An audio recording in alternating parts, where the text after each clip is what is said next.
Have you ever stopped to think about what a market truly is? It's a term we use so frequently, yet its meaning has evolved substantially over the centuries. The word market originates from the Latin term marcatus, which translates to trade. In its earliest form, a market represented a physical location where buyers and sellers would gather to exchange goods and services. Picture a bustling medieval marketplace, filled with the chatter of bartering and the clatter of coins. This was a place where merchants had the opportunity to satisfy the needs and desires of their customers through the process of trade. But as society progressed, the concept of a market evolved along with it. The advent of technology and the rise of the digital age have drastically redefined what we understand as a market today. No longer confined to a physical location, a market can now exist in the virtual world, connecting buyers and sellers from across the globe in a digital marketplace. However, the fundamental principle of a market remains the same. At its core, a market is a human activity aimed at satisfying needs and desires through an exchange process. This definition was eloquently captured by Philip Kotler, often hailed as the father of marketing management. He stated that understanding the needs and desires of target markets and delivering satisfaction more efficiently and effectively than competitors is critical to achieving organizational goals. In essence, the market is not merely a place where transactions take place. It is a dynamic ecosystem where needs are identified, desires are fulfilled, and value is created through the act of exchange. In recap, the term market originated from the Latin word marcatus, meaning trade. Initially, it referred to a physical location where buying and selling occurred. As society advanced, the concept of a market evolved, transcending physical boundaries and establishing itself in the digital realm. Despite this evolution, the fundamental objective of a market remains unaltered. It is a human activity directed towards fulfilling needs and desires through an exchange process. The importance of understanding these needs and desires and delivering satisfaction more efficiently and effectively than competitors was emphasized by Philip Kotler. Whether physical or digital, the market serves as a dynamic ecosystem where value is created through the act of exchange. It is more than a place for transactions. It is a space where needs are met, desires are satisfied, and substantial value is generated. This understanding of a market is crucial, not only for business students but for anyone who participates in the global economy. Remember, a market is not just a place, it's a process, a concept, an ecosystem. It's an integral part of our daily lives, shaping the way we live, work, and interact. So the next time you're about to make a purchase or trade, take a moment to appreciate the complex yet fascinating concept that is the market. Ever wondered why certain products seem to just click with you? Why do they feel like they're made just for you, fulfilling your needs and even your wants? It's no accident, my friend. This is the magic of marketing, a process so subtle yet powerful. It can turn a simple idea into a must-have product. Imagine a young woman named Alice. She's a fitness enthusiast who loves to cook healthy meals. She has a need to maintain her health and a want to do it in a fun, enjoyable way. This is where marketing steps in. Alice's needs and wants aren't tied to a specific product, but they are fundamental to her. She's not just looking for any old frying pan or recipe book. She needs kitchen tools that can help her cook healthy meals, and she wants them to be easy to use and aesthetically pleasing. Enter our hypothetical company. They've recognized Alice's needs and wants, and they're about to embark on the process of creating a market offering. They design a sleek, non-stick pan with a heat sensor that ensures her meals are cooked perfectly every time.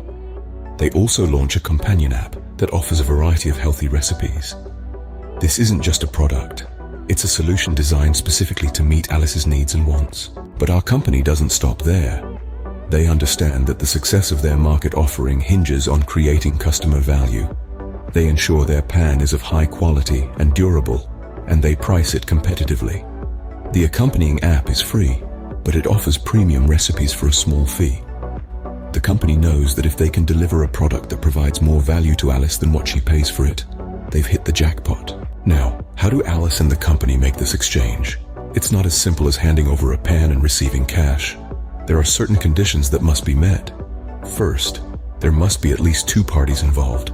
In this case, it's Alice and the company. Second, Both parties must have something of value to offer.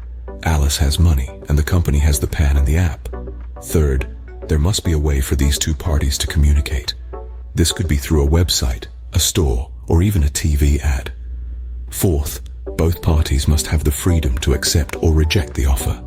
And finally, both parties must be willing to make the exchange. So, to recap, marketing is a process that begins with understanding the consumer's needs and wants.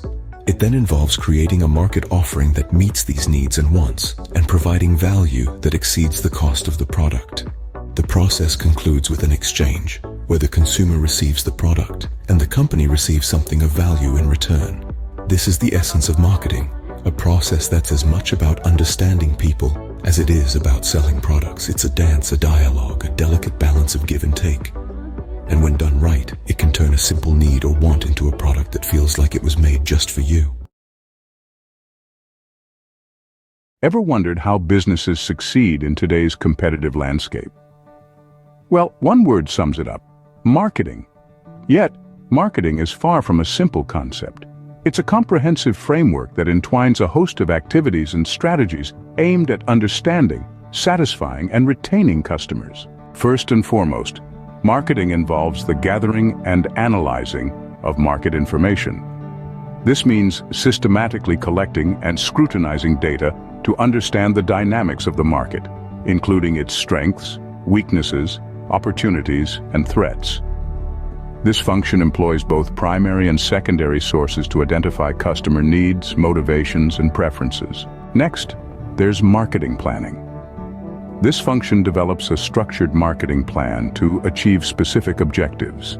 It outlines action plans to attain goals, which could range from increasing market share to promoting product awareness. Product designing and development is another crucial function. It focuses on creating products that meet customer needs and preferences. This includes decisions on attributes like quality, packaging, and new variations.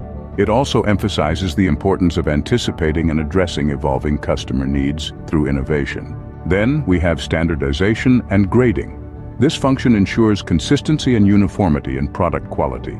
It also utilizes grading to categorize products based on key characteristics like quality and size. Packaging and labeling too plays a vital role. It designs packaging to protect products and facilitate customer purchase decisions, all while serving as a marketing tool. Labels communicate product information and brand identity effectively. Branding is another key function. It differentiates products, fosters customer loyalty, and drives sales. It involves deciding whether to use separate brand names for each product or a unified brand identity.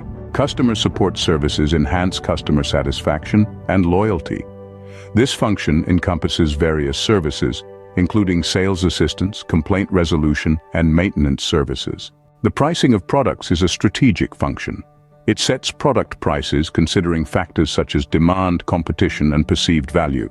It recognizes the crucial role of pricing in determining product success or failure. Promotion works to inform and persuade customers. It involves various promotional methods such as advertising, personal selling, and public relations, all aimed at creating product awareness and stimulating demand. Physical distribution determines distribution channels and logistics strategies for efficient product delivery. It considers factors like intermediaries and transportation modes. Transportation facilitates the physical movement of goods from production facilities to consumers. It takes into account factors such as the nature of the product, cost, and market location. Finally, storage or warehousing ensures proper storage of products to maintain supply chain efficiency and meet fluctuating demand. So, in essence, each function of marketing plays a vital role in driving business success. They align products and services with customer needs, optimize operational processes, and foster brand loyalty and competitive advantage. By integrating these functions into a cohesive marketing strategy, businesses can effectively navigate the complexities of the marketplace and achieve sustainable growth.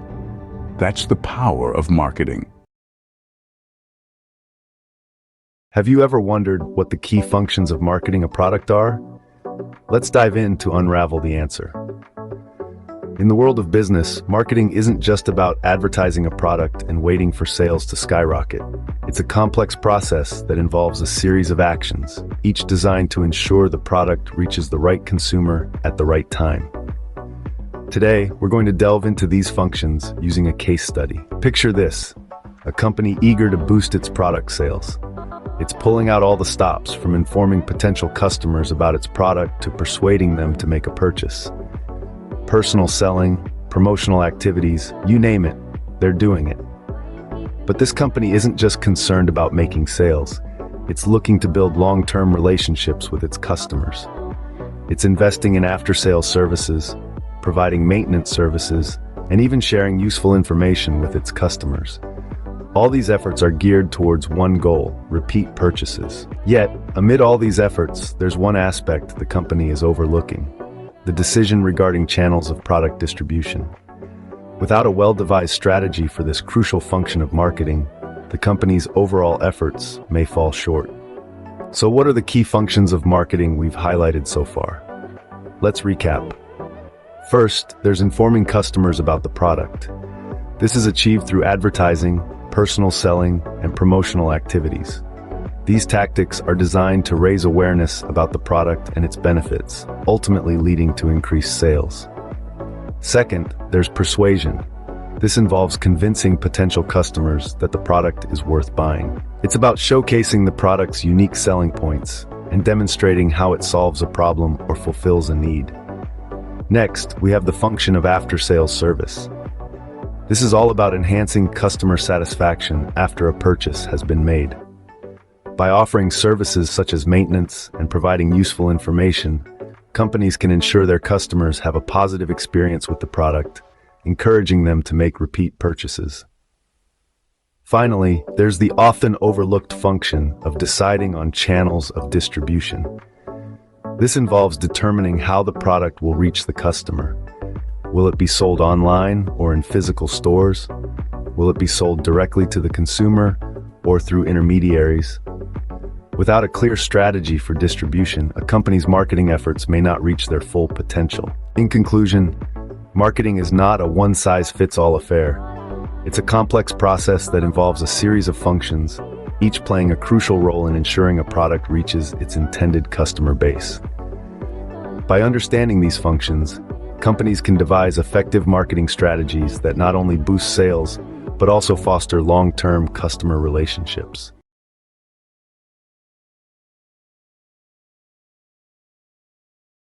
Ever pondered what makes a business thrive in today's competitive market? It's not merely about having a great product or service, it's the marketing functions that truly set the pace. Imagine a company, let's call it Tectonic, a tech startup that's developed a groundbreaking device. The device is revolutionary, but they're struggling to make sales. Why? They're missing the mark on various marketing functions. Firstly, Tectonic is not effectively informing and persuading its customers. It's not enough to just have an innovative product. The customers need to know about it and be convinced of its value. Tectonic needs to invest in promotional activities and personal selling to communicate the benefits of their product. This is the function of promotion, an essential component of marketing that can't be overlooked. Now, let's say Tectonic has managed to make some sales. What happens after? The company needs to ensure repeat purchases by providing after-sales services and maintenance support. This is where the function of customer support services comes in. It's not just about making the sale, but also about retaining the customer and maintaining a relationship with them.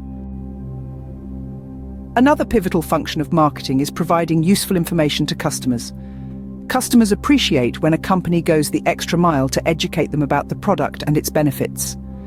This not only enhances customer satisfaction, but also builds customer loyalty. Tectonic can achieve this by gathering and analyzing market information and then using it to create informative content for its customers. Lastly, Tectonic seems to lack a well-decided strategy for distributing its products through appropriate channels. How and where a product is made available to customers is critical. This is the function of physical distribution and involves strategic decision-making regarding distribution channels. In conclusion, Tectonic's struggles illustrate the crucial role of marketing functions in a business. It's not just about creating a great product or service, but also about effectively promoting it, providing excellent customer support, offering useful information and making smart decisions about distribution channels. Each of these functions is a piece of the puzzle that contributes to the success of a business in the competitive market landscape. So remember, to thrive in business, don't just focus on what you're selling, but also on how you're selling it.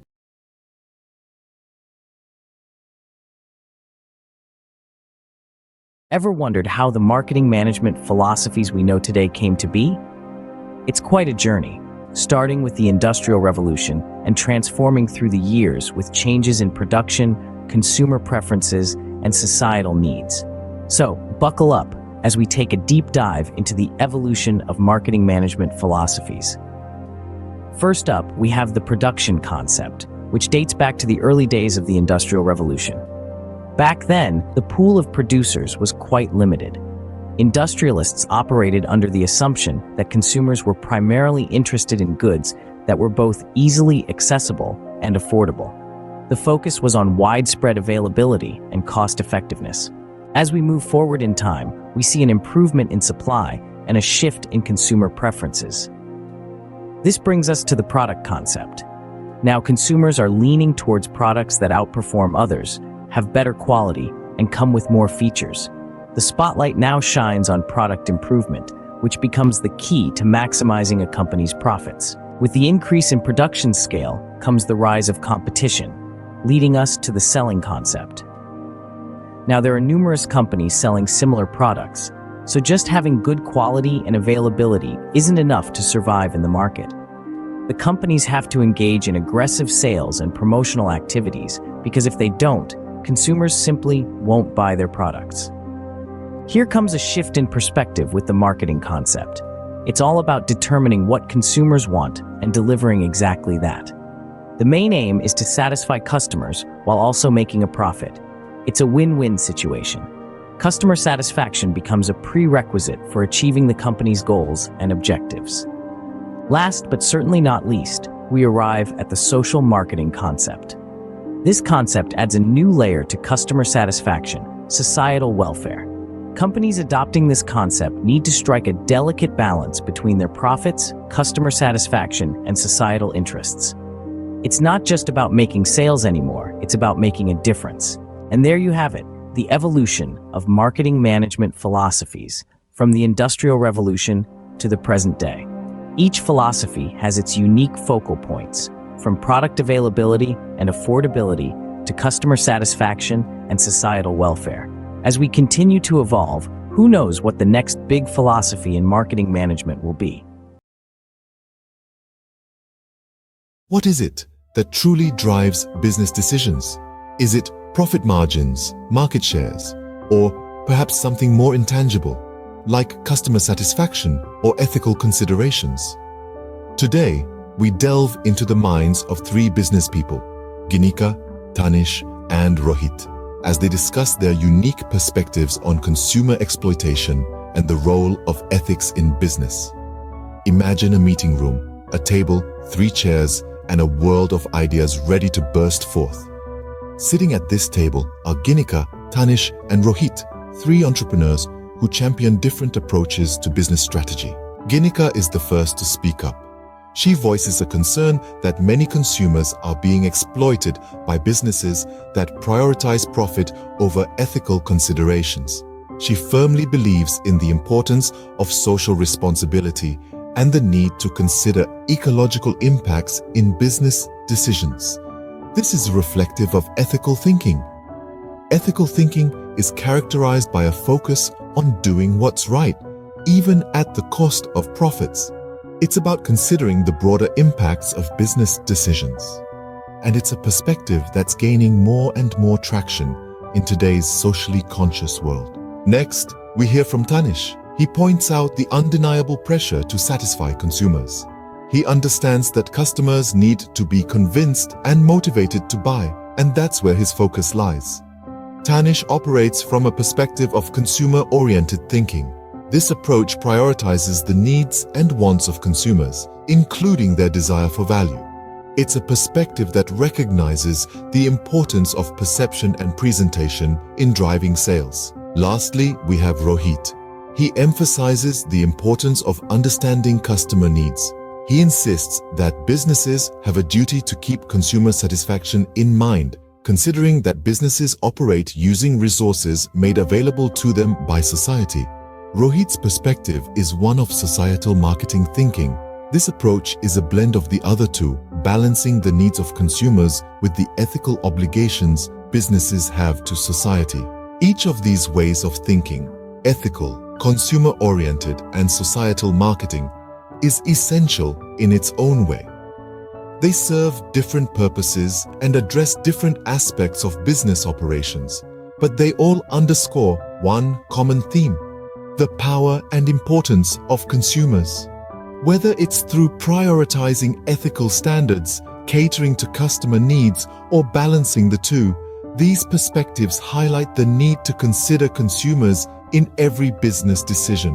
In marketing, these different types of thinking can guide how a product is designed, how it's marketed, and how it's sold. They can shape a company's image, influence its reputation, and ultimately determine its success. But remember, it's not just about choosing one type of thinking over the others. It's about finding a balance that works for your business and your customers. In the end, Ginika, Tanish, and Rohit each bring something unique to the table.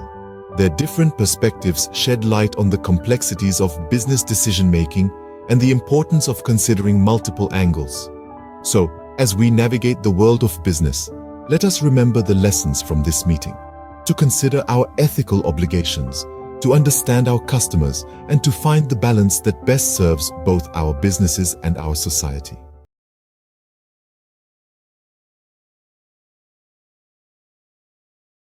Have you ever wondered what goes on inside the minds of marketing professionals, how they strategize, and what types of thinking guide their decisions? Well, today we dive into a fascinating discussion between three marketing mavens: Ginika, Tanish, and Rohit. First, we have Ginika, a stalwart proponent of ethical and socially responsible marketing practices. Her strategy is a shining example of consumer-focused thinking. It champions fairness towards consumers, prioritizing integrity over short-term gains. She believes in a type of marketing that values consumers not just as revenue sources, but as stakeholders worthy of respect and consideration. Next, we meet Tanish. His philosophy centers around satisfying consumers' needs and motivations to drive sales. He embodies a consumer-centric perspective that is relentless in its pursuit of meeting market demands. For Tanish, understanding what makes consumers tick, what they need, and what they want is the secret sauce to successful marketing. Last but not least, we have Rohit. He underscores the importance of understanding and meeting customer needs to achieve business objectives. He champions a customer-centric approach, a philosophy that places immense importance on tailoring products or services to fulfill customer requirements. Rohit's approach is not just about making a sale, it's about building a relationship, one that fosters loyalty and advocacy. It's not all about the bottom line though. Ginika brings to the forefront the broader societal and ethical implications of business practices. She advocates for responsible marketing that takes into account social, ethical, and ecological concerns. This societal and ethical thinking extends beyond the product or service being sold.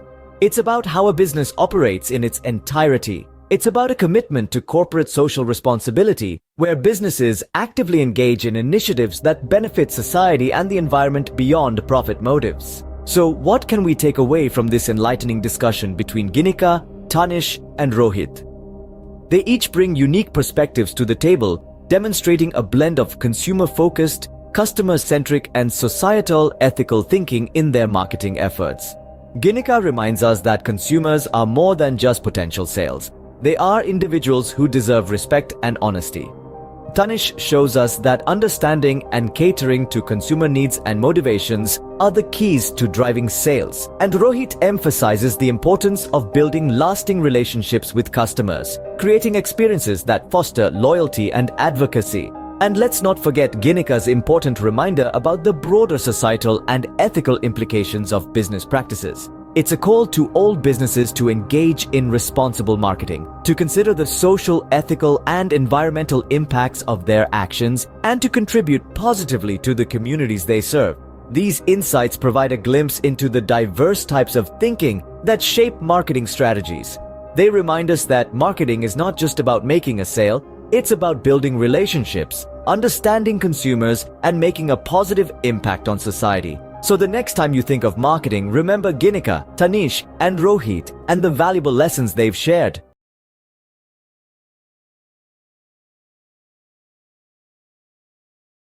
Have you ever wondered what makes a marketing strategy successful? What are the key ingredients that make a product or service irresistible to consumers? It all boils down to a strategic blend of elements known as the marketing mix. Diving right in, the first element of this mix is product. A product is anything of value that a company offers for sale. It could be a tangible item like a smartphone, or an intangible service like a music streaming subscription. The product is the heart of any marketing strategy. It's what fulfills the customer's need or want. But it's not just about what the product does. It's also about how it's packaged, branded, and positioned in the market. Does it stand out? Does it offer unique value? These are the questions that guide the creation of a product. Next up is price. This is the amount of money a consumer pays to obtain the product or service. Pricing can be a complex process. It's not just about covering costs and making a profit. It's also about understanding the value perception in your customer's mind. Pricing strategies can range from penetration pricing, where you set a low initial price to attract customers, to premium pricing, where you set a higher price to signal superior quality. The third P is place, also known as distribution. This is about making the product available to the customer at the right place and at the right time. Whether it's online or in a physical store, the goal is to make the buying process as convenient as possible for the customer. It also involves managing inventory, transportation, and logistics to ensure that the product is always available when the customer wants it. Lastly, we have promotion. This is all about communicating with the customer. It involves advertising, sales promotions, public relations, and direct marketing. The goal is not just to inform customers about the product, but also to persuade them to buy it. A well-crafted promotional strategy can create a strong brand image, stimulate demand, and drive sales. So to summarize, the marketing mix is a blend of 4 elements: product, price, place, and promotion. Each of these 4 Ps plays a crucial role in the success of a marketing strategy. The right product, priced correctly, distributed conveniently, and promoted effectively can lead to satisfied customers, increased market share, and higher profits. Remember, the magic of marketing doesn't lie in any single element of the mix. It's in the way these elements are combined and balanced to create a compelling offer for the customer. It's about understanding your customer, your market, and your competition, and then crafting a mix that delivers superior value. That's the power of the marketing mix. Ever wondered why that pair of sneakers you own feels more than just a pair of shoes? Why does it seem like a symbol of your identity, a testament to your taste, and a representation of a lifestyle you aspire to? Well, the answer lies in a strategic and artistic process that businesses use to create a unique identity and value for their products. Branding, at its core, is the process of creating a distinctive identity for a product, service, or company. It's a promise that a company makes to its customers, a promise of quality, reliability, and value. A brand is more than just a logo or a tagline. It's an emotional and psychological relationship that a customer has with a company. It's what differentiates a pair of Nike sneakers from just any other pair of shoes. It's the reason why you'd choose a Starbucks coffee over a no-name coffee, even though they might taste exactly the same. The power of branding lies in its ability to create a unique perception in a customer's mind, a perception that influences their buying decisions. Moving on to labeling. Labeling is the descriptive tag that comes with a product. It's the information printed on a product's package. This could include the product's name, its ingredients, its manufacturing date, its price, and any other information that could be useful to the consumer. Labeling serves 2 main purposes: to inform and to persuade. It informs the customer about what they're buying, how to use it, and any potential risks associated with it. At the same time, it persuades the customer to buy the product by highlighting its unique features and benefits. Think of a label as a product's ID card. It tells you everything you need to know about the product. Finally, packaging. Packaging is the physical container or wrapper that holds a product. On a practical level, packaging protects the product from damage, makes it easy to transport and store, and provides a place to display the product's label. But packaging does much more than that. It's a powerful marketing tool that can influence a customer's buying decision. The color, design, and shape of a package can make a product stand out on a shelf, create a memorable unboxing experience, and reinforce the product's brand identity. Think about the iconic Tiffany blue box or the sleek minimalist design of Apple product boxes. That's the power of packaging. In summary, branding, labeling, and packaging are three key elements that play a crucial role in a product's identity and value. They're not just about making a product look good. They're about creating a unique perception in the customer's mind, a perception that influences their buying decisions. They're about telling a story that resonates with the customer and makes them feel connected to the product. So next time you're holding that branded cup of coffee or unboxing that new gadget, remember there's a lot more to it than meets the eye.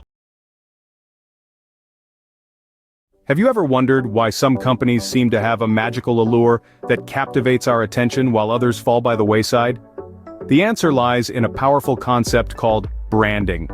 To put it simply, branding is the process of creating a unique identity for a company or its products. It's a name, a symbol, a design, or even a term that sets one product apart from others in the market. It's the reason why you reach for a certain soda in the supermarket, or why you prefer one smartphone over another. Take the case of Benz automobiles, for example. When you think of Benz, what comes to mind? Luxury, comfort, and high performance, right? That's not by accident. It's the result of careful, deliberate branding. Benz has managed to differentiate its cars from the rest through its branding. It is not just about the name, it's about the quality, the style, the experience that the name Benz promises. And because of this, they can charge a premium for their cars. What's more, the brand name Benz is a status symbol. It's not just a car, it's a statement about the person driving it. That's the power of branding. But creating a successful brand is no easy task. A good brand name needs to be short, easy to say, spell, recognize, and remember. It should suggest the product's advantages and characteristics. It must stand out from the crowd, be adaptable to various marketing needs, and most importantly, it must be legally registered and protected. So, what have we learned today? Branding is crucial in setting a product or a company apart from its competitors. It helps in product differentiation, aids in advertising, allows for differential pricing, and makes introducing new products easier. For customers, branding helps in product identification, ensures quality, and can even serve as a status symbol. Branding is an art. It's a strategic process that requires careful thought and planning.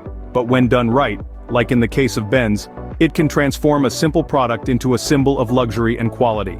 Remember, a brand is more than just a name or a logo. It's an experience, a promise, a story. It's the heart and soul of a company, and it's what makes some companies unforgettable, while others are easily forgotten. Branding is the magic that makes us fall in love with products and companies. It's the reason why we choose one product over another. And it's the secret sauce that can make a company stand out in a crowded marketplace. So, next time you reach for a product in the supermarket, think about the branding behind it. Because behind every great product, there's a great brand.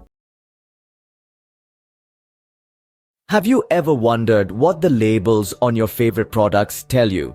The pastel-colored label of that high-end shampoo, the bold print on your favorite snack, or the fine print on that bottle of aspirin. It's a world of information waiting to be explored. Welcome to the fascinating realm of labeling, the silent communicator between the product and you. A label is like a product's ID card, its passport to the world. It's the identification mark affixed to a package, a carrier of vital information. It tells you the name of the product, the manufacturer, what's inside the package, and when it was made and by when it should be used. Labels are more than just scraps of paper or plastic. They are the first line of communication with you, the consumer. They help you identify the product amidst a sea of similar goods. For instance, the purple color of a Cadbury chocolate label sets it apart from a myriad of other chocolates. But that's not all. Labels are also storytellers. They describe and specify what's inside the product, the ingredients, the nutrients, and so much more. The manufacturer provides all this information so you know exactly what you're buying. And then comes grading. Labels aid in classifying products into different categories based on quality, nature, and other factors. Take, for example, the different labels of Brook Bond: red label, yellow label, green label, each signifying a different grade of tea. Labels are also silent salesmen. They aid in product promotion. An attractive and colorful label can excite customers and entice them to make a purchase. Who hasn't been lured by a 40% extra free tag or a buy two get one free offer? Finally, labels have a legal role to play. They provide legal information like the batch number, maximum retail price, and weight or volume. Certain products even carry statutory warnings, like the one on cigarette packs that reads, "Smoking is harmful to your health." For hazardous or poisonous materials, safety warnings are a must. So, to sum it up, labels are not just decorative pieces on a product. They serve to identify the product, describe its contents, grade it, promote it, and provide legal information. They are an integral part of any product and play a crucial role in the purchasing process. By understanding what they tell us, we can make better informed choices. So, the next time you pick up a product, take a moment to read the label. You might be surprised at what you discover. After all, every label tells a story. What's yours?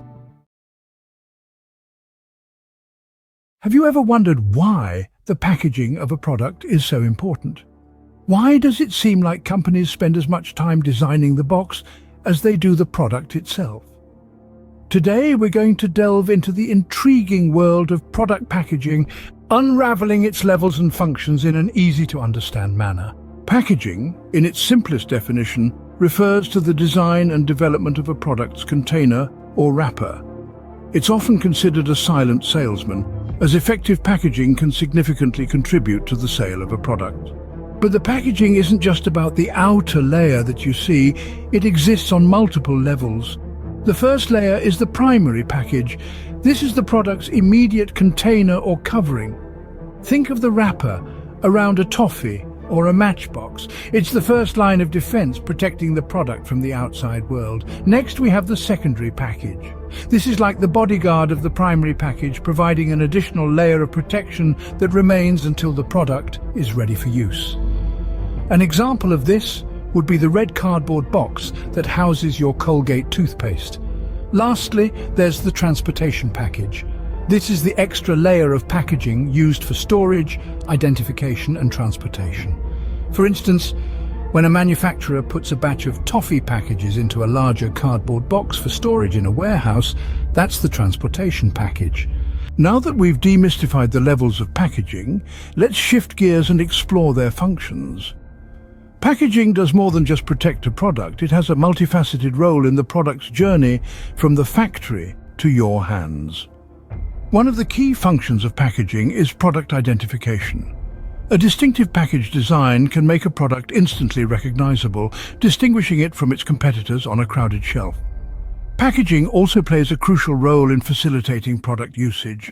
It makes transportation, stocking, and consumption easier. Imagine trying to transport a dozen eggs without an egg carton, for example. Moreover, packaging is a powerful tool for product promotion. A well-designed package can attract consumers' attention and persuade them to make a purchase. In today's world, where health and sanitation standards are increasingly important, packaging assures consumers that the product inside is safe and free from adulteration. Furthermore, in self-service outlets, an appealing package can effectively promote a product, catching the eye of a potential customer. Packaging also provides opportunities for innovation. For instance, the advent of Tetra Paks has dramatically increased the shelf life of products like milk. Lastly, packaging aids in product differentiation. The color, size, material, and other characteristics of packaging can influence customers' perceptions of the product's quality. In conclusion, packaging is much more than just a product's outer layer. It's a silent salesman, a product protector, a facilitator of product usage, a promoter, an innovator, and a differentiator. It plays a crucial role in the journey of a product, from the manufacturer to the consumer. So the next time you pick up a product, take a moment to appreciate the thought and design that went into its packaging. You might be surprised by what you discover. Ever wondered why a diamond costs more than a pebble? Or why a designer handbag commands a higher price than a grocery store tote bag? It all boils down to the art and science of pricing. Imagine a bustling marketplace in an ancient city. A merchant named Hassan is selling his beautifully crafted pottery. He spent hours shaping each piece, meticulously painting intricate designs. His neighbor, on the other hand, sells plain earthenware pots. Both are functional, but Hassan's pots are a work of art. Hassan's first challenge in pricing is his objectives. He wants to maximize his profits, but how? Should he charge a high price, banking on the uniqueness of his pots? Or should he lower the price to attract more customers, thus selling more pots? This dilemma represents the short and long-term pricing objectives businesses grapple with today. The second factor Hassan must consider is the cost of his product. He must account for the clay, the paints, even the time he spent crafting each piece. These costs establish his floor price, the absolute minimum he can charge without making a loss. But Hassan's beautifully crafted pots offer something more, an aesthetic appeal, a kind of utility that plain pots don't offer. This utility, combined with the demand for his pots, determines the maximum price buyers are willing to pay. Now let's consider the competition. Hassan's neighbor is selling plain pots at a lower price. While they don't have the same aesthetic appeal, they serve the same functional purpose. Hassan must consider this competition when setting his prices. Government policies could also influence Hassan's pricing. Perhaps there are taxes on pottery or restrictions on pricing. Lastly, Hassan's marketing methods play a role. If he offers credit facilities or uses attractive packaging, he might be able to command a higher price. So in essence, Hassan's pricing strategy is a complex dance between his objectives, costs, the utility and demand of his pots, competition, government policies, and his marketing methods. The same dance is performed by businesses today, with a few more steps added by modern market dynamics. In summary, pricing is not just about covering costs or making profits. It's a strategic decision that involves understanding the product's utility, gauging market demand, considering the competition, and aligning with business objectives. It's an integral part of marketing, influencing how a product is perceived and how it sells. So the next time you wonder about the price of a diamond or a designer handbag, you'll know there's more to it than meets the eye. Have you ever wondered how the new smartphone you just bought, or the delicious chocolate bar you're munching on, made its way into your hands? The journey from the manufacturer to the consumer involves a myriad of decisions and processes, one of the most crucial being the choice of the right distribution channel. Consider the story of a fictional company, Fruitful Tech, a manufacturer of high-end smartphones. Fruitful Tech was launching its latest model, the Fruitful XI, and they wanted it to be a global sensation. They had the product, the demand was there, but they faced a critical question. How would they get their product into the hands of consumers worldwide? Fruitful Tech chose a mix of direct and indirect distribution channels. They sold their phones directly through their website and their branded stores, but they also made use of intermediaries, partnering with various retail outlets and online marketplaces to reach a wider consumer base. This strategic choice of distribution channels meant that whether a consumer was in New York or New Delhi, they could easily find and purchase the Fruitful X1. However, this decision wasn't made lightly. Fruitful Tech had to consider factors such as the cost of distribution, the type of product, market preferences, and the control they wanted to maintain over their product. They also had to ensure that their product was available in sufficient quantities at the right time and in the right locations. This case study illuminates the importance of choosing the right distribution channels. The success of a product isn't just about creating something of value.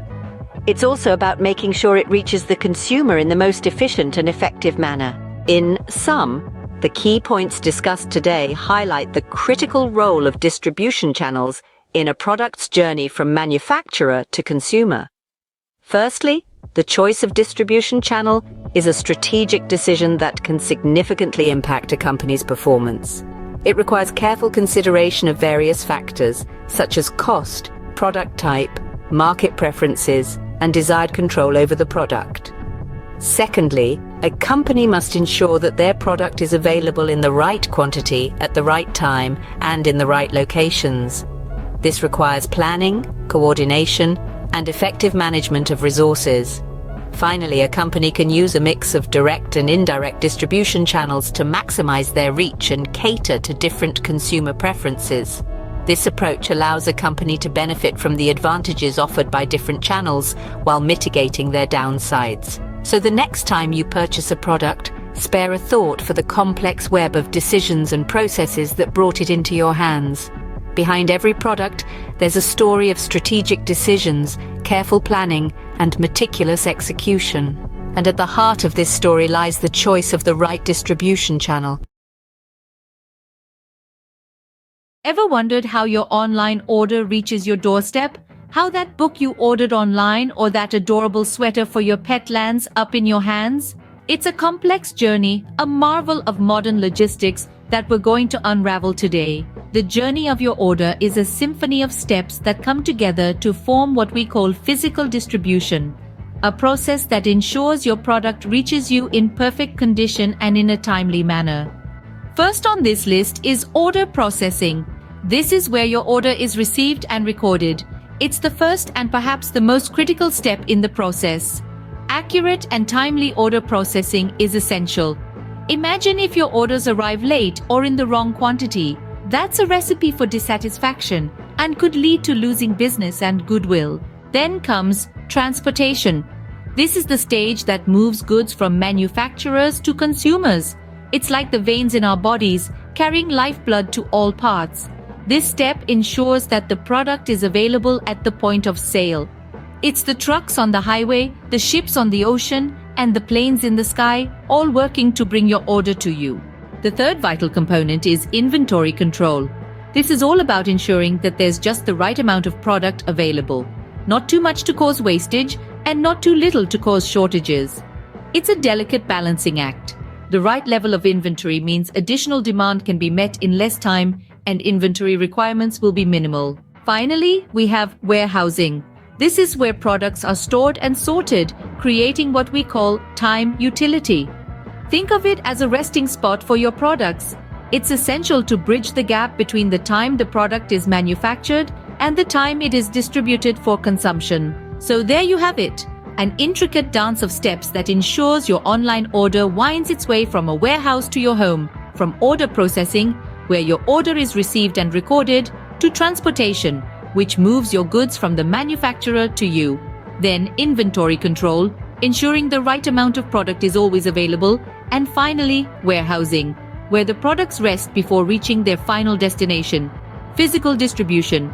It's not just about getting your product from A to B. It's about ensuring that your product reaches you in perfect condition and at the right time. It's a marvel of modern logistics, and it's working around the clock to bring the world to your doorstep. Ever pondered on the question, why are distribution channels so vital in the world of business? Well, it's a question that deserves attention. The answer lies in the intricate networks of individuals, firms, and functionaries that make up these channels. They play a pivotal role in transferring a product's title from the producer to the end consumer. Consider the case of the world-renowned soft drink brand, Coca-Cola. It's not just the catchy jingles or the iconic red and white logo that make this beverage a staple in fridges around the globe. Behind the scenes, Coca-Cola's distribution channels work tirelessly to ensure that their product reaches every corner of the world. Coca-Cola's distribution network is vast and varied, including wholesalers, retailers, and direct sales to large institutions. This multi-tiered system allows the company to cover an extensive geographical area, increasing distribution efficiency. The role of intermediaries in this process is worth mentioning. They serve as the conduit between the producer and the consumer. They are responsible for transportation, storage, and negotiation, making sure the product reaches the consumer in the best possible condition. It's not just about physical logistics, though. Intermediaries provide customers with convenience by having a variety of items available in one location. Imagine walking into a supermarket and finding all the brands and types of soft drinks you could possibly want, all under one roof. That's the power of efficient distribution. Intermediaries are also an authentic source of market information. Being in direct contact with the customer, they gather valuable insights into consumer behavior and preferences. This information is then fed back to the producers, enabling them to make informed decisions about product development and marketing strategies. So what happens when a company like Coca-Cola gets its distribution channels right? It means that a consumer, be it in bustling New York City or a remote village in Africa, can enjoy a refreshing ice-cold Coca-Cola whenever they desire. In summary, distribution channels are the unsung heroes of the business world. They ensure that products move efficiently from producers to consumers, covering vast geographical areas. Intermediaries within these channels provide convenience, serve as reliable sources of market information, and contribute significantly to overall distribution efficiency. So next time you enjoy a product, spare a thought for the intricate network of distribution channels that brought it to your hands. Without them, the world of business would look very different indeed. Ever wondered how your favorite products reach you? It's a complex journey involving strategic choices about distribution channels. These channels are the pathways through which goods are moved from the point of production to you, the customer. They're the unsung heroes of commerce, making sure your favorite brands are always within reach. Let's delve into the details, starting with the direct channel, also known as the zero-level channel. This is the most straightforward type of channel, where the manufacturer and the customer establish a direct relationship. Imagine buying a book directly from a publisher's website, or purchasing a pair of shoes from the shoe brand's online store. This is the direct channel in action. It's a simple, seamless pathway, cutting out any middlemen. Direct channels are often used for mail order, internet sales, and door-to-door sales. Moving on, let's talk about indirect channels. These involve one or more intermediaries. It's a bit like a relay race, with the product being the baton passed from one player to the next until it reaches you. The first type of indirect channel is the one-level channel. This involves one intermediary, usually a retailer. A perfect example is when you buy a high-end watch from a luxury store. The manufacturer made the watch, the retailer sells it, and you buy it. It's a common channel for high-end items like appliances, automobiles, and even some fashion items. Next up is the two-level channel. This involves two intermediaries, usually a wholesaler and a retailer. Think of everyday consumer goods like soap and salt. The manufacturer produces the soap, the wholesaler buys in bulk and distributes to various retailers, and the retailer sells it to you. It's a longer path, but it ensures that consumer goods reach a wide range of customers. Lastly, we have the three-level channel. This is the longest indirect channel, involving a selling agent or broker, a wholesaler, and a retailer. The manufacturer works with a selling agent, who connects them to a wholesaler. The wholesaler then distributes to retailers, who finally sell to customers. This extensive network ensures a wide reach, making it a popular choice for certain types of goods. In summary, the direct or zero-level channel involves a direct relationship between the manufacturer and the customer. The one-level channel includes a retailer as an intermediary. The two-level channel adds a wholesaler into the mix. Lastly, the three-level channel involves a selling agent or broker, a wholesaler, and a retailer. Each channel has its own benefits and is best suited to specific types of goods. Understanding these channels can give you a new appreciation for the journey your favorite products take to reach you. Next time you make a purchase, spare a thought for the unsung heroes of commerce, the distribution channels. Imagine a company, Mediquip Limited, standing on the precipice of a major breakthrough. They've imported 15,000 units of a revolutionary new sugar testing machine, one that doesn't require blood samples to test sugar levels. But the question remains, how best to distribute these machines? This is the challenge that has drawn the marketing heads of Mediquip Limited into a heated discussion. In one corner we have Sandeep, the North Zone marketing head. He believes in the personal touch and the power of face-to-face interaction. He proposes that the team visits hospitals personally, demonstrating the sophistication of these machines to the hospital staff.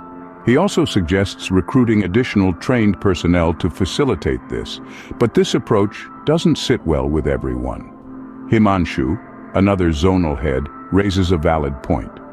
The company has already invested heavily in importing these machines, leaving them with less financial flexibility to hire additional staff.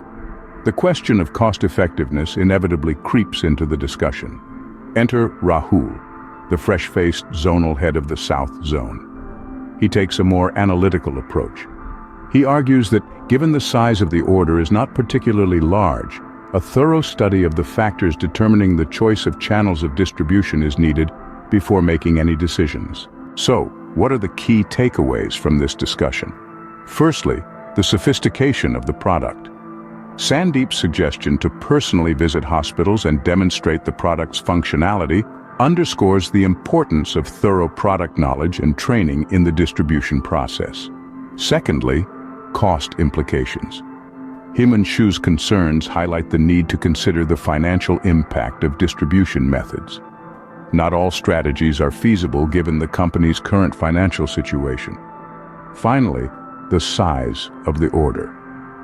Rahul's input emphasizes the need to analyze the scale of distribution before selecting a channel. In conclusion, the distribution of Medequip Limited's new sugar testing machines requires a careful balancing act. The decision hinges on understanding the product's sophistication, the company's financial health, and the scale of distribution. It's a complex puzzle, but one that Medequip Limited is determined to solve. After all, the future of sugar testing may very well depend on it.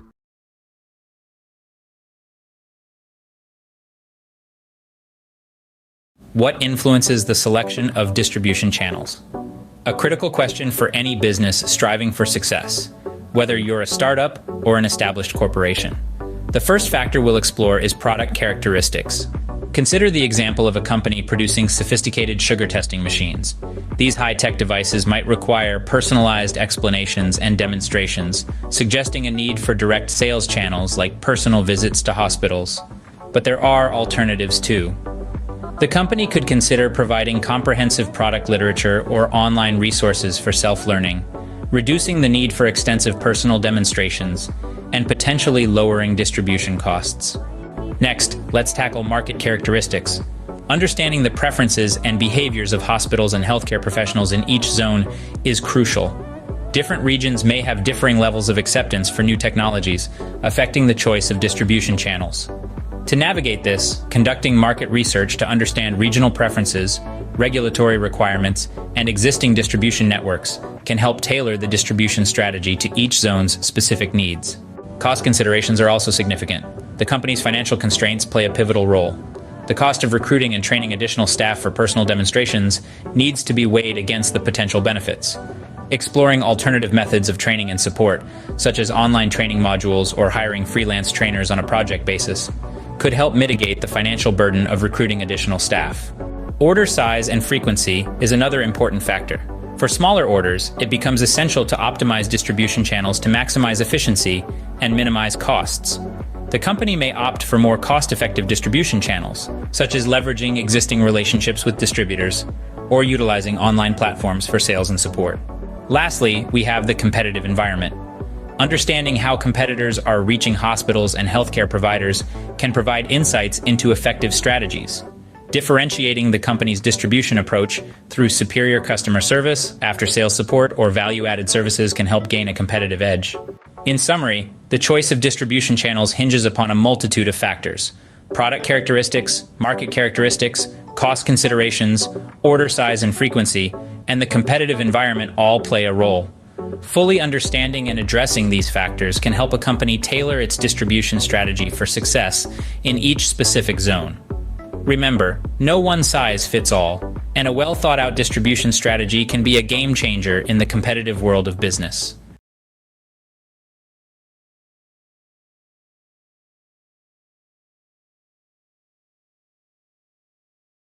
Why does promotion matter in marketing, you may ask?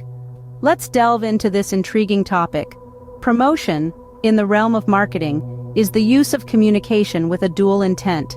It's about informing potential customers about a product or a service, and at the same time persuading them to make a purchase.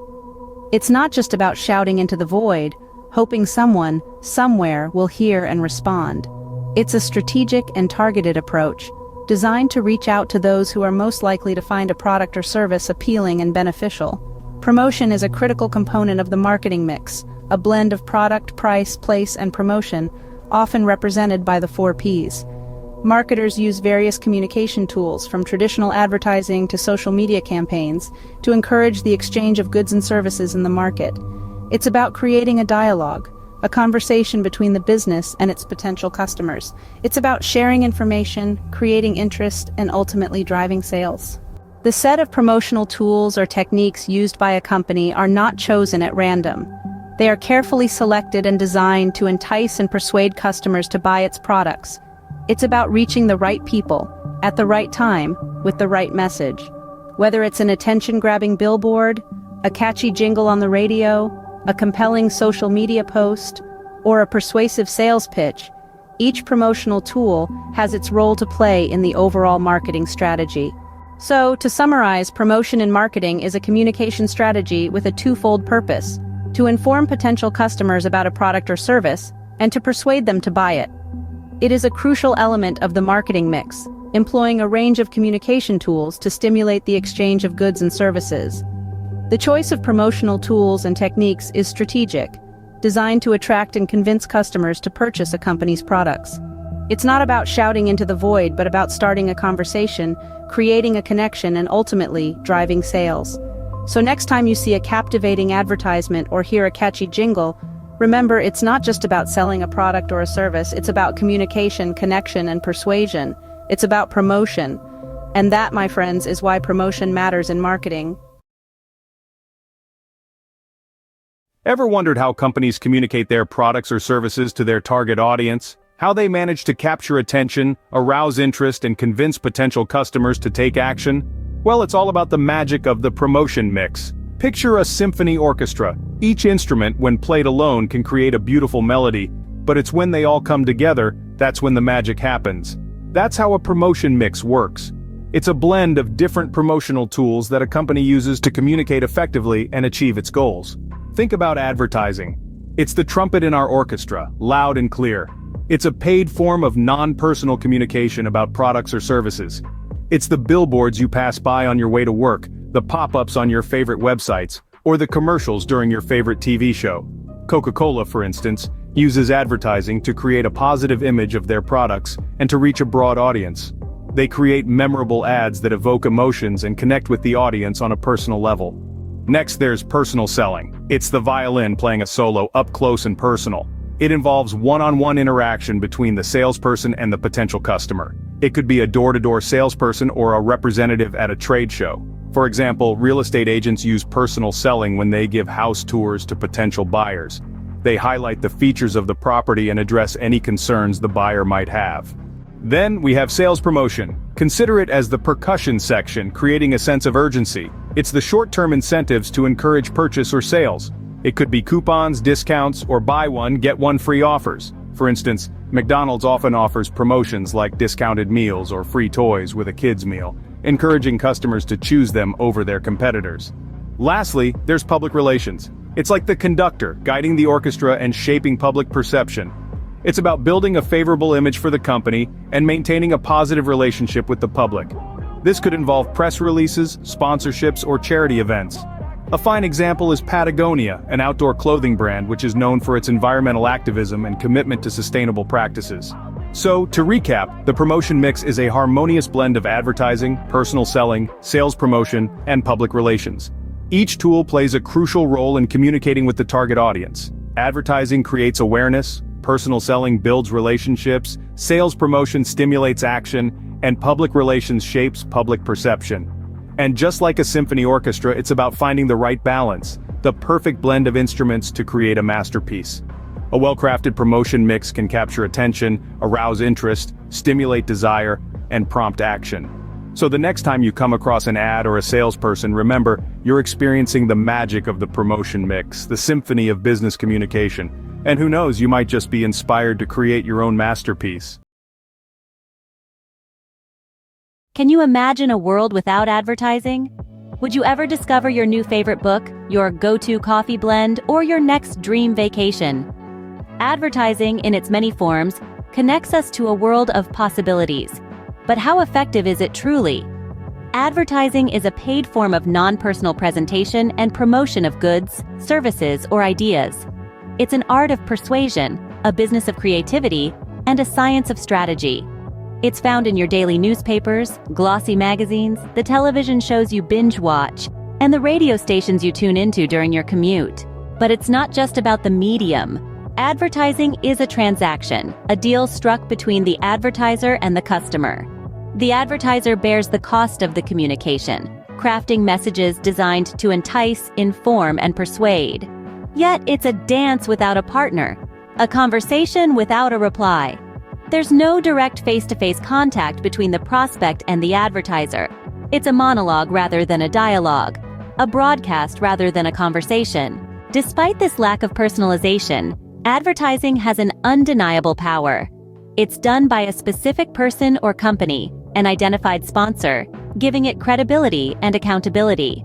It can reach a mass audience, spanning geography and demographics, making it a cost-effective mode of communication. It's expressive, bold, and creative, capable of telling stories, inspiring action, and shaping perceptions. Yet, like all things, advertising has its limitations. It's less forceful, with no pressure on the prospects to listen to the message. It's inflexible, with standardized messages that can't be tailored to the individual. It's a whisper in a crowded room, struggling to make itself heard among a cacophony of competing voices. But, despite these challenges, advertising endures. It evolves with the times, embracing new technologies, and finding new ways to connect with its audience. It's a vital part of our economy, our culture, and our everyday lives. In essence, advertising is a tool that when used effectively can increase customer satisfaction and trust, create brand loyalty, and drive business growth. But like any tool, it's only as good as the hands that wield it. It requires strategy, creativity, and a deep understanding of the audience it seeks to reach. So, to summarize, advertising is a paid, non-personal form of communication. It's expressive and wide-reaching, yet it lacks personalization and can struggle to make itself heard. It's a vital tool for businesses, but its effectiveness depends on how well it's used. Despite its limitations, advertising continues to evolve, adapt, and thrive in our ever-changing world.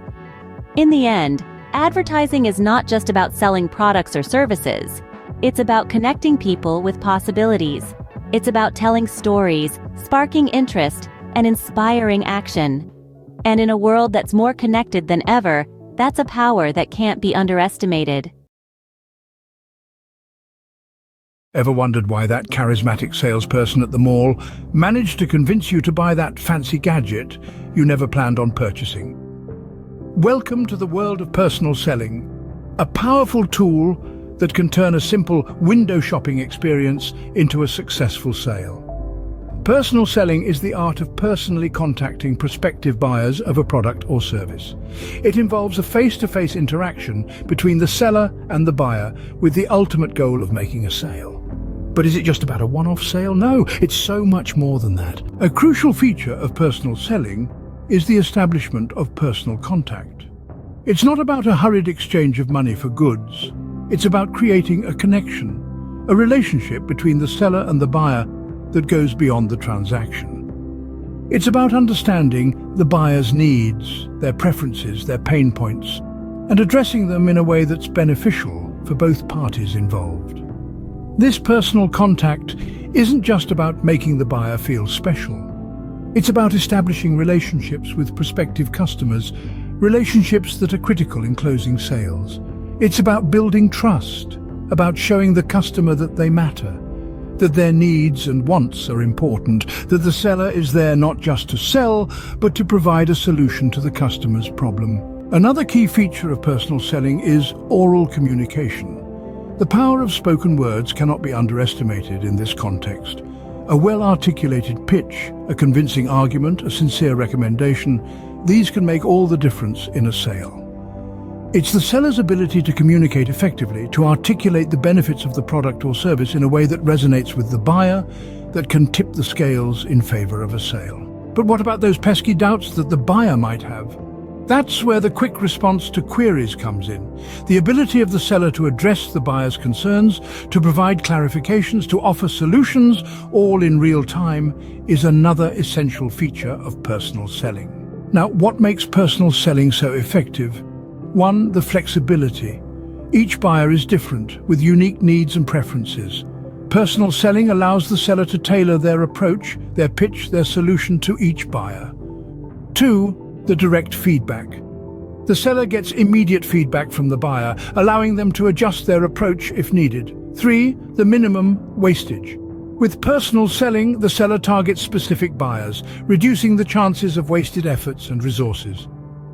In summary, personal selling is a powerful tool that involves personal contact, relationship building, effective oral communication, and quick response to queries. Its merits lie in its flexibility, the opportunity for direct feedback, and minimum wastage. It's not just about making a sale, it's about creating a connection, a relationship with the buyer that goes beyond a single transaction. So, the next time a salesperson manages to convince you to make a purchase, remember, it's not just about their charisma, it's about the art and science of personal selling. Have you ever pondered why companies offer a buy one, get one free deal or a significant discount on a new product? These are examples of sales promotion, a marketing strategy that can have a powerful impact on a company's bottom line. But like all strategies, it has its pros and cons. Imagine the excitement when a consumer scratches a card to win an instant prize with their purchase. This is the attention value of sales promotions. They create a sense of urgency and excitement, making the product more attractive to potential buyers. A case in point is McDonald's Monopoly promotion. By offering the chance to win prizes with every purchase, McDonald's not only created a buzz but also significantly increased sales. Sales promotions can also be a valuable tool during the launch of a new product. When Apple first introduced the iPhone in 2007, they offered a $100 store credit to early adopters who paid the original price, after a significant price reduction within months of the launch. This strategy helped maintain customer loyalty and encourage new customers to try the product.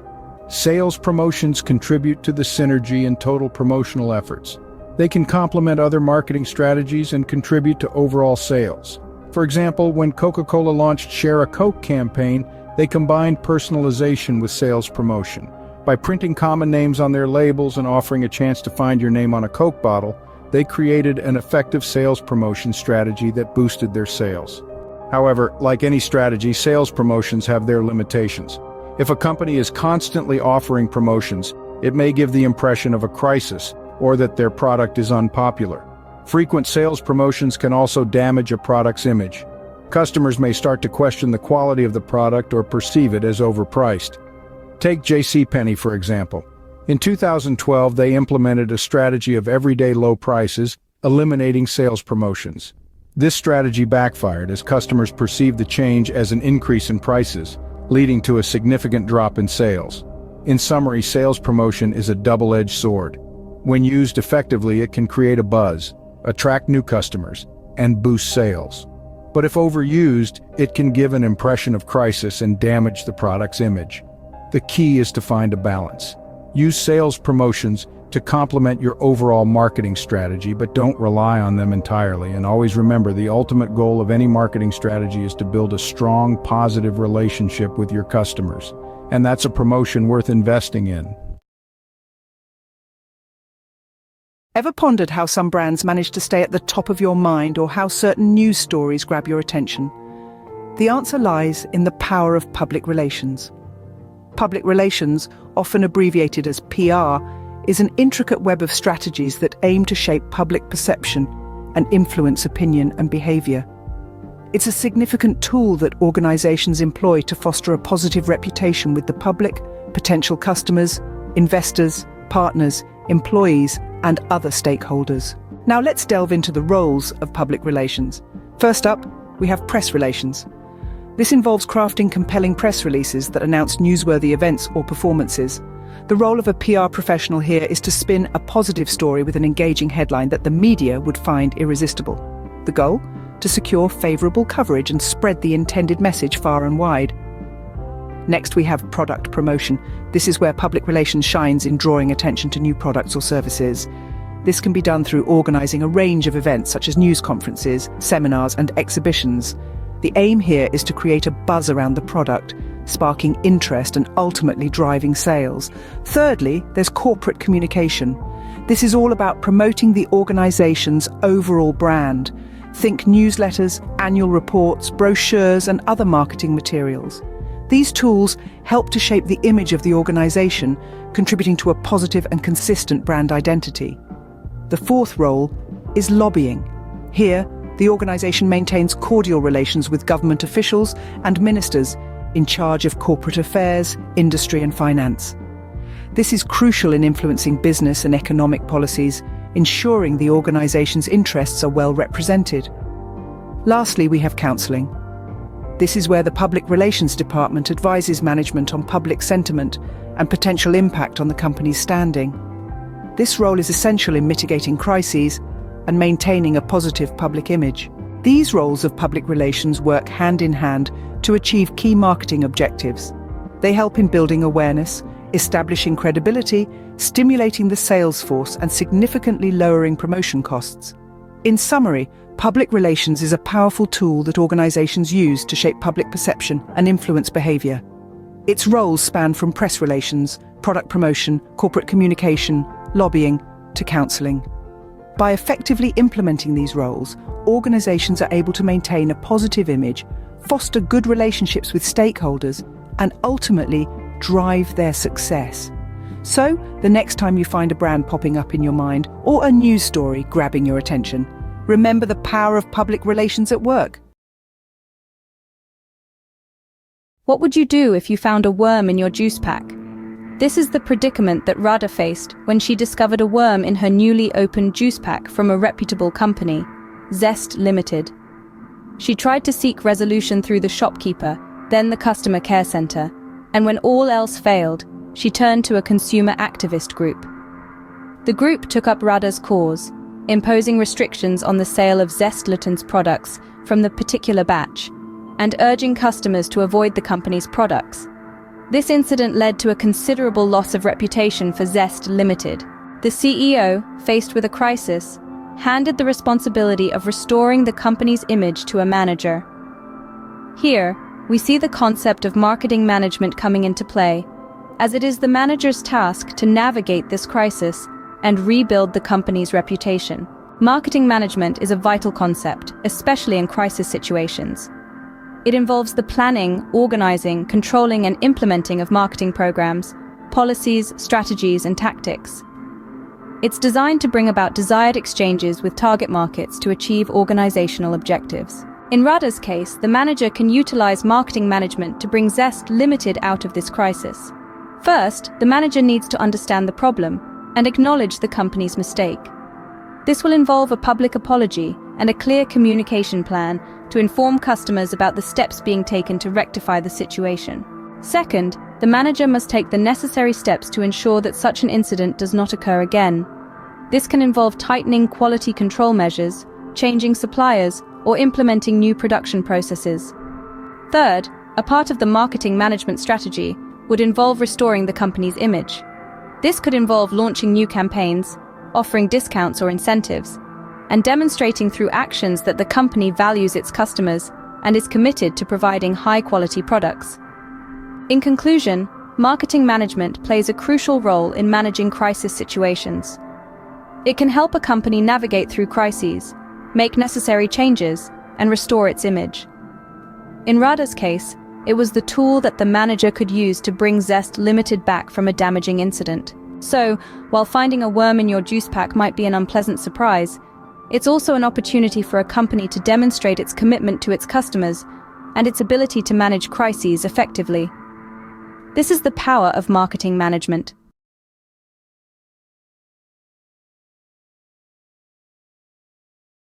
Have you ever found yourself in a predicament where the very essence of your brand, your product, is under scrutiny? A crisis that threatens to tarnish your company's reputation and shake the trust of your loyal customers? Welcome to the realm of product management, the knight in shining armor that can help you navigate these stormy seas. Product management, The practice that lies at the heart of every successful business is like a compass in the ocean of market dynamics. It consists of four crucial elements, often referred to as the 4 Ps: product, price, place, and promotion. Each of these plays a vital role in not just managing but also resolving crises. The first P stands for product, the cornerstone of any business. Ensuring product quality assurance is paramount. A manager can focus on enhancing quality control measures, inspecting raw materials meticulously, and implementing rigorous testing protocols. By demonstrating a commitment to product quality and safety, a company can regain lost ground and rebuild its damaged reputation.